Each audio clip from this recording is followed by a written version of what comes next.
Level 1, the valet. You park cars for a casino hotel for $12 an hour, plus whatever tips a drunk high roller remembers to leave. Right now you're 21, wearing a maroon vest that never fits right no matter which size they hand you. Sprinting a stranger's Range Rover across a parking structure because the valet stands swamped and the tip clock in your head never stops running. A man in a linen jacket watches you reverse park a Bentley into a spot with 4 inches of clearance on either side, one motion, no correction. He waits for you at the podium after your shift and says it flat. You drive like you already know where the walls are, wasting that on a $15 tip. His name is Duval. You don't have a comeback. 2 hours later, you don't need one. A jewelry pop-up in the hotel's lobby gets hit during the dinner rush smash and grab. Sloppy, loud, and the crew's actual driver panics and clips a pillar backing out of the loading dock, wedging their own car against a concrete post with the engine screaming and going nowhere. Duval doesn't ask you, he just says, "That charger. Now." You don't know why you go. You just go. You're behind the wheel before you've decided anything. 3 men diving into the back seat. A stranger's crime suddenly sitting in your lap along with everyone's breathing. You thread the loading dock's exit ramp at a speed that shouldn't fit through it and does. And 4 blocks later, they're gone.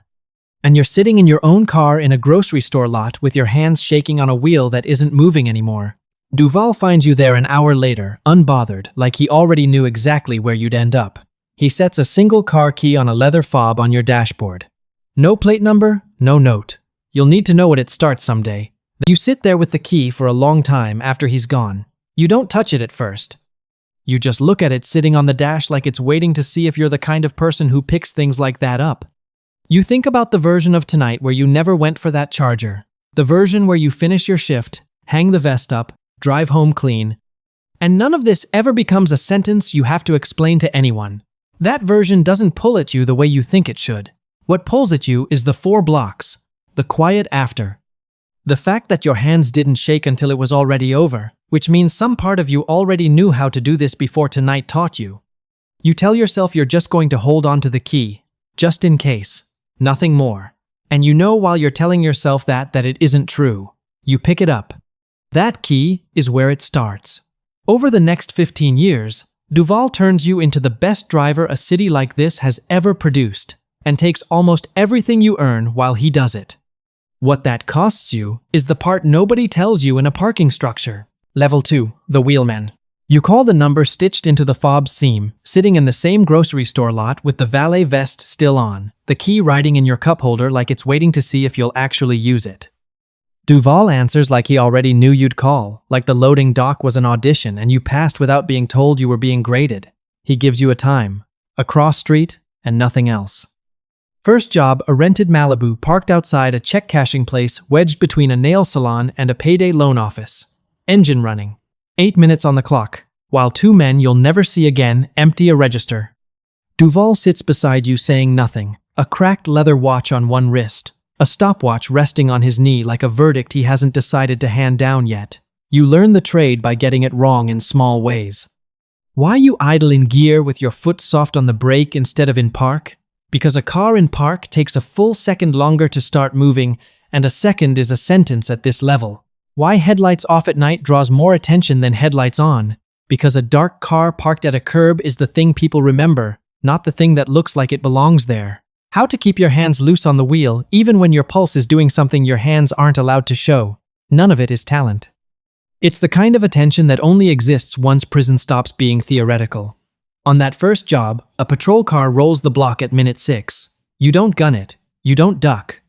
You reach over and pretend to check a phone charger cable like a man annoyed at a bad connection. One hand loose on the wheel, and the cruiser keeps going because bored is the best disguise there is. Duval clicks the stopwatch, doesn't look up. Good hands are the ones that do nothing on time, he says. The second job unravels a clerk, gets a partial plate off a doorbell camera, and Duval has you strip the Malibu down in a self-storage lot that same night, wiping panels with a shop rag until your fingers ache. He gives you the only rule he ever repeats. Every car you drive today already belongs to a police report. Drive it like it's already been found. You drive the third job that way, a pharmacy till. Same setup, different storefront, and you beat Duval's own personal best on the route by 3 minutes. He checks the stopwatch a second time like the number owes him an apology. In the back seat, one of the men laughs low, never once uses your actual name. Kid drives like he's already famous. Nobody else laughs. Duval's silence after that is louder than the joke was, and you're starting to learn that his silence is the only grade that ever counts. You don't sleep that night, not guilt, something closer to a body finally being used the way it was built to be used, after 21 years of parking other people's cars. 3 jobs, no arrests, a stopwatch that stopped finding reasons to doubt you. Duval finds you back at the casino a week later, off shift, sitting on the curb outside the employee entrance. He doesn't say good job, he never says good job, he sets a second key on the curb beside you and slides it over with his foot. No ceremony. Trusted driver starts Monday. Don't waste it. First title anyone's ever handed you instead of a task. Level 3, the trusted driver? You're inside the planning now, not just the getaway. The day before a job, you walk the route on foot at the exact hour it'll happen, timing traffic light cycles against a stopwatch app, marking which alleys are narrow enough to shake a patrol SUV but wide enough for a sedan. Because getting that math wrong by half a car length doesn't cost you a scraped mirror, it costs the whole crew. 2 burner phones now instead of 1. A paper map folded soft along the same 3 creases. Routes memorized instead of trusted to a screen. Because Duval only explains once why a phone pinging a cell tower is a subpoena with a delay timer built in.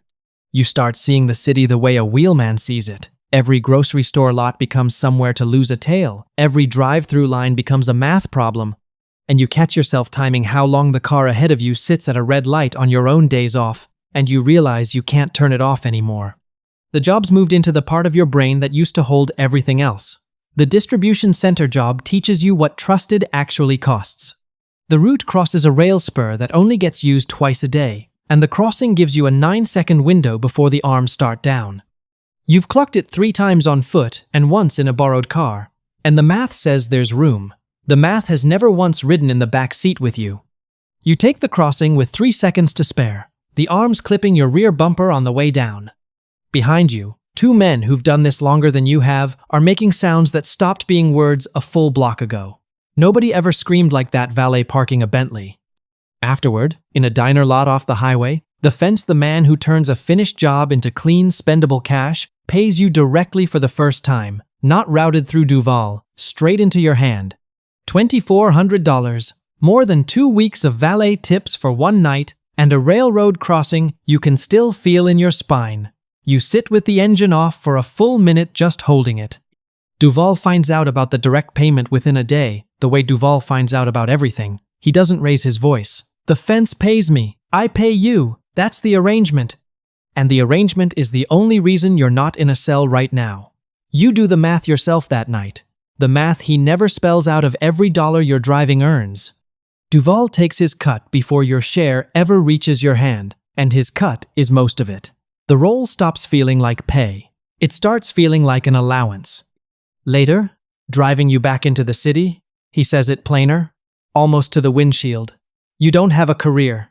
You have me. Don't ever confuse the two. You file the sentence away without understanding it. You'll understand it completely in 15 years. Level 4, the crew driver. A code comes over the scanner you didn't know 6 months ago and now feel in your spine before your brain finishes translating it. Pursuit initiated. Every rule in the car just changed, and you're the one supposed to change it back. 3-car convoy this time. You're the tail. Your only job is to be interesting enough that a trooper forgets the other 2 cars exist. You're good at it immediately, which turns out to be its own kind of problem. He clocks you outside a big box store doing 11 over, nothing dramatic, just enough to be noticed, and you give him exactly what he's asking for. 16 miles the wrong way down a 2-lane state route lined with orange construction barrels, 91 miles an hour with your hands steady at 10 and 2, like a driving instructor's watching. Because the job needs you reckless and precise in the same breath, not fearless. Sirens stopped registering as danger somewhere around job 5. Now they're just a metronome you drive to. The trooper stays glued to your bumper for a dozen of those 16 miles, close enough that you can count the antennas on his trunk in the mirror. You let him think he's winning. You take a construction merge at the last legal second, 2 lanes collapsing into 1, and the barrels do what barrels do, they don't move. He has to brake for the same cones you threaded at 90, and the gap you needed opens up like it was scheduled. You didn't lose him with speed, you lost him with patience. You lose him for good inside a 24-hour car wash you scouted down to the minute. rolling into one bay hidden by spray and spinning brushes, slipping out into an identical sedan parked 2 bays over. Same color, different plates. You roll out the far end at the speed limit and pass his cruiser while he sits there radioing a plate that's already 3 miles behind you. He doesn't glance at you twice. That's the whole job. The cruise cut is $8,500 for one afternoon of being loud on purpose. That night, a shaky phone clip of the chase runs on the local news, a gray blur doing 90 past orange barrels, while an anchor calls it a brazen high-speed evasion. You watch it twice. Then a third time. The footage holds on your taillights half a second longer than it needs to, the way a camera holds on something it's starting to recognize. You don't mention to anyone that you watched it 3 times. Duval calls at sunrise. He doesn't ask how the job went, he already saw what you saw. You're a name now. He says flat, the way he says the things that actually matter. Not letters yet, a shape. Shapes get remembered. A pause longer than his usual ones. Remembered gets you caught. So get better before that happens. You want to ask better at what? You don't. His silences have started carrying more weight than his sentences. And this one's carrying something you'd rather not have confirmed out loud tonight. Level 5, the lead driver. The alarm trips 90 seconds early, and every plan you spent a week building turns into a story about a plan you used to have. You're running your own crew now, your call on cars, exits, timing, and yours alone to answer for when it comes apart. It comes apart 9 minutes into a credit union job out past the interstate, when a teller hits a silent trigger nobody flagged in the walkthrough, and the exit route you scouted twice becomes a route with 2 units already closing on it. You don't have a new plan. You have a furniture outlet's loading dock you memorized months back on a slow afternoon, half remembered, mostly instinct, and 90 seconds is too little time to trust it, and too little time to doubt it either. You take it anyway. The problem with an unscouted route is that you're driving and praying at the same time, and praying takes both hands. You blow through a 4-way stop into a subdivision full of speed humps you didn't know were there, the car going airborne for half a second over the first one, everything loose in the trunk slamming into the lid. A porch light comes on. A dog loses its mind. Somewhere, a doorbell camera is recording a sedan it will never identify. You keep your foot in it. A shuttered dealership's backlot swallows the sedan whole. Rows of unsold trucks under sodium light, and you clip a display truck's mirror doing 40 through a gap. Built for a delivery van, not a getaway car. The lot's own security gate starts rolling shut behind a parts truck the exact second you clear it. And the lead pursuit unit eats 11 seconds of chain link fencing that has nothing to do with you, and everything to do with luck wearing a disguise. You don't get to enjoy it. A second unit picks you up 4 blocks later. Close enough this time that you catch a face in the mirror instead of just headlights. You kill your own lights on a residential street at 2 in the morning, coast the last 100 yards on nothing but momentum, into a garage whose door is already 3/4 down. Engine off before you're fully inside, hand still gripping a wheel that isn't moving anymore.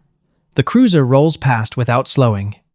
You watch its taillights shrink through a 6-inch gap under the door and don't move again for 4 full minutes. Not hiding anymore, just waiting for your body to catch up. The cruise cut is $38,000, split 5 ways. Your share alone triples your best month, and it should feel like more than it does. It feels normal. That's what actually scares you, the fact that your pulse dropped back to resting inside a minute. Like your body's already filed the whole night under routine. Duval shows up 2 days later, unannounced, having heard about the dealership stunt from someone you'll never be able to name. He doesn't sit down. "That's elite work," he says, looking at your hands instead of your face, doing math again. "Shame you're not ready for elite money." You are. You both know you are. Not ready is just the phrase he uses. For the years he plans to keep skimming the top off, everything you earn. He pockets the difference, and calls it patience. After he leaves, you notice the fob on your key has split along the seam, worn through from years of pressure in your palm. You don't replace it. You carry it split for a while. It feels honest. The first thing about this job that's ever told you the truth. Level 6, the Interstate Driver. 9 years in, 2 states from home, when an armored transport job goes loud county units first, then an unmarked federal tail closing the gap without hurrying. You learn this tier fast. Which truck stops let you vanish into 1,000 strangers a day. Why a stolen van needs the right chop shop and under 6 hours to disappear. You shed 3 jurisdictions by timing the radio dead zones between them, then bury the hot vehicle inside a used car auction mid-sale, 200 identical trucks swallowing it whole. The cut is 6 figures, wired through shells before you're home. A week later, a federal task force opens a file with no name in it, just a pattern across 4 states. Duval reads about it before you do. The day they give you a title without a name, you've made a list, he says. Question is whether you make it off alive. Level 7, the ghost driver. 4 voices talk in your earpiece at once. Now you're routing 4 convoys through 18 mapped exits nobody assigned you, the number below which you stopped sleeping. A rival driver, tired of being second best, tips police early on a shared job, hoping the fall lands on everyone.